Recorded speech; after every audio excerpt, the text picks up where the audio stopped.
Hello again, this is Carrier and I have another video for you today. Today I will be talking to you about protecting and preserving your completed adult coloring pages. So first I'm going to talk to you about the fixative, and there'll be even a little demonstration on how to apply the fixative. So I will be right back and we can get started talking about what a fixative is and how you use it, and whether or not you need it. Fixative is a spray, usually alcohol in an aerosol can, although this is not an aerosol can. This is just a regular spray bottle. The goal is to protect the work from smudging. They're typically used for things like pastel, chalk, pencil, graphite, charcoal, oil pastels, and of course colored pencils, and they can be used on any number of surfaces.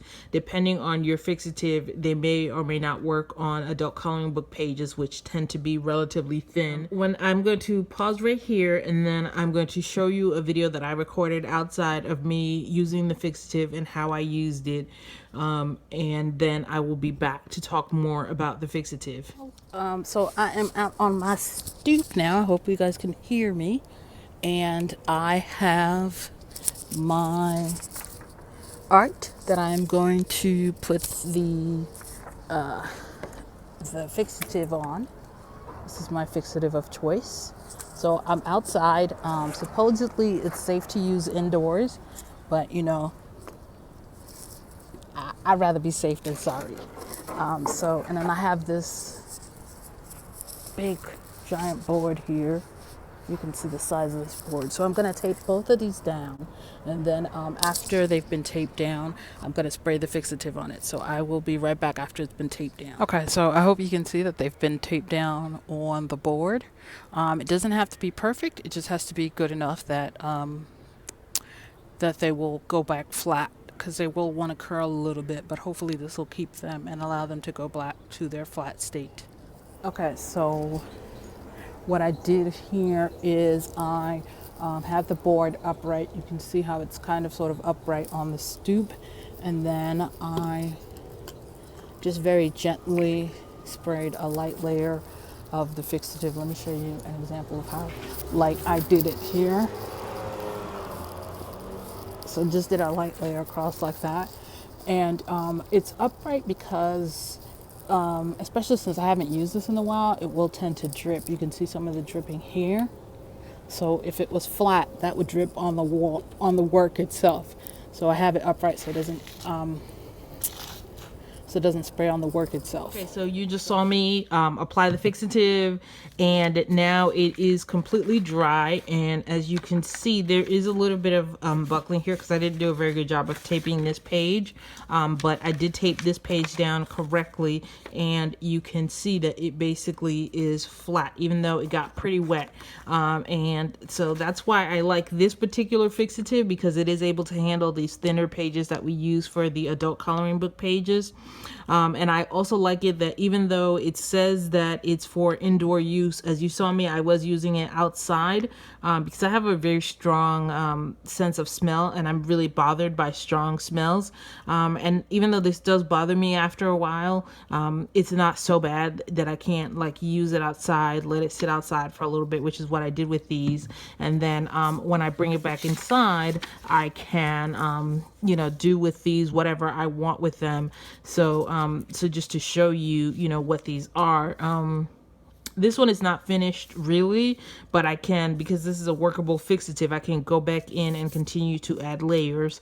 If it was a non-workable fixative, it would not allow me to do that. But it will prevent, like, you know, if you want to try and smudge it, you won't be able to smudge it, which is good, because I don't know if you've tried to do this. If you color a page and you finish it, sometimes you leave it in a book and you'll come back and you'll look at it like a year later and it's kind of a little bit smudged. So that's one reason why people would use a fixative. A fixative is by no means required. You don't have to use a fixative. It's a little bit of a process to do this. But if you want to use one, then this is, you know, I'm just showing you how you would go about using one. And this was done with Polychromos and a bit of the Caran d'Ache Neo Color 1, the dry Caran d'Ache Neo Color, and this was done with the Crayola Colorscapes. You guys saw this when I did my Crayola Colorscapes, now I've applied the fixative, and it actually looks really good with this fixative. It doesn't, you know, I don't feel like it lost any color. The one thing that I will point out that I did notice is that the areas that I left white got really white, especially right here. Like, I left this white because it had looked a little bit, you know, it didn't look as quite as white, you know, as it does now. It looks really super white. So that's something that I will keep in mind. And also there seems to be a little bit of I don't know if I erased here or if I used too much spray in this section, but there seems to be a little bit of a droppage right there. But that's about the only thing. So you do have to be careful, as you saw me in the video, to make sure, to make sure that I was like going back and forth, you know, at a really nice pace, and you know, not necessarily as close to the drawing as I was just now. But if you want to use a fixative, and the same would be if you got one that was an aerosol can, I think it's called Krylon is the famous brand of fixative, and those come in an aerosol can, and it's used pretty much the same way that I did this one. You would tape it down with this is artist tape, but I don't particularly like this tape. Some people use painter's tape back. Now, the other thing to keep in mind as well is that if you want to use a fixative inside the book, it's going to be really difficult. I can show you this experiment inside the book, and you can see that it does kind of pick up the pigment that it was in the page behind it, and so that it gets like a little bit of black lines on here, and that's up to you whether or not it bothers you. It did bother me, so I took it out of the page and I worked on it some more, and then I applied the second layer of the fixative. So that's one way to protect your work, is with applying a fixative. I'm going to pause right now and get another way to protect your work. Another way to protect your work is with these sheets of glassine that you would put in between the work. Now, some people use these glassine sheets, and I started doing it too, while you're working on it. And so you can use these glassine sheets, and then you can, so that as you lay your hand down, the oils from your hand don't damage or pick up the pigment. Depending on what color pencils you have, that might not be a problem, but I did find that the Faber Castell Polychromos had a bigger tendency than other brands of colored pencils to pick it up on your hand. So that's why I got these glassine sheets, and they are actually sold in this was sold in a giant I think it was 22 by 30 inch sheet, and I bought 2 sheets. But I think eventually I'll just get a roll. I haven't found them in smaller sheets like this, but you might be able to, depending on where you are. So I don't know if you can see, but I actually had to cut this down. So you can see that I actually did the cutting down on this myself. So so you can use these glassine sheets either as you're working on the work, or when the work is finished, to prevent smudging. So this one has not had the fixative applied to it yet, so that's why I'm using the glassine sheets. And I think the way that it works is that it prevents the pigment from adhering to the sheet, and it keeps the pigment on the paper. So you would then put these like in between your pages. So this is also an option if you want to keep the pages within the book. Then you can put in a glassine sheet in between the pages if you don't want it to smudge and you want to keep it in the book. I just decided in the end to take them out of the book because it was just easier for me to do, but you don't have to.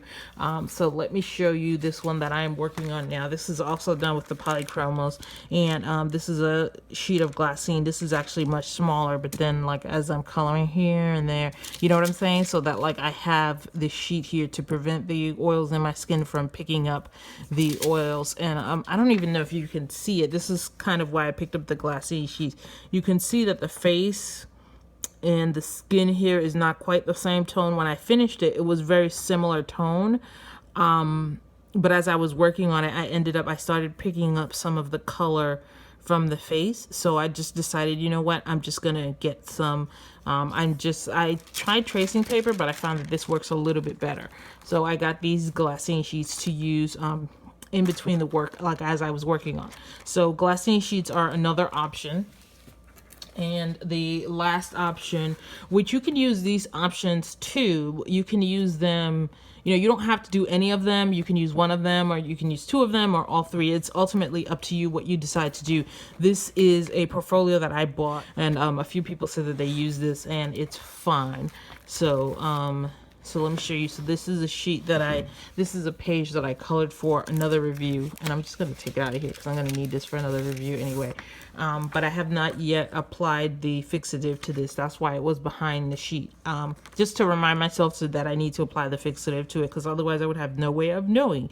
So this was a different brand of pencils, but I wanted to do the review and then apply the fixative because I didn't want the fixative to, to affect the review. Anyway, so this is for a set of colored pencils that I will be reviewing later. And this is the page that I showed you earlier. So, and then this book that I got, I think holds 60, it's either 60 pages or 60 sheets. But either way, this should set me up for a while, and it is 8 by 11, so it's not gonna be big enough to hold everything that I have, but it should be, it should be big enough for me to hold, a fair amount of what I have. So as you can see, I kind of like taking the pages out of the book, either while I'm working on it or when they're done. And I sometimes lose track of pages. So, so this will help me to, not lose track of pages and not, forget where things are. So I just wanted to show you guys these 3 different methods of protecting your work when it is completed. You can use a spray fixative like this. You can use glassine sheets, or you can use a portfolio like this. You can use any 2 or any 3. I'm using all 3 because I want to track my progress and see how I look back at this, a year or 2 years from now, and see what I think about my work from a year ago. So anyway, I hope you guys like this video. The patrons over on Patreon, and give a special thanks to my mother-in-law, Emma, who made a donation and is going to allow this video to be professionally closed captioned. So about a week or 2 weeks after this video goes public, there will be closed captions on here that will have been professionally done, and I think that that's pretty amazing. I will see you guys next time. Thanks for watching. If you like this video, if you would like to support the channel, check out the link to the Patreon page that will appear at the end of this video. There's also an Amazon link for an Amazon wishlist down below, and I will see you guys next time. Bye.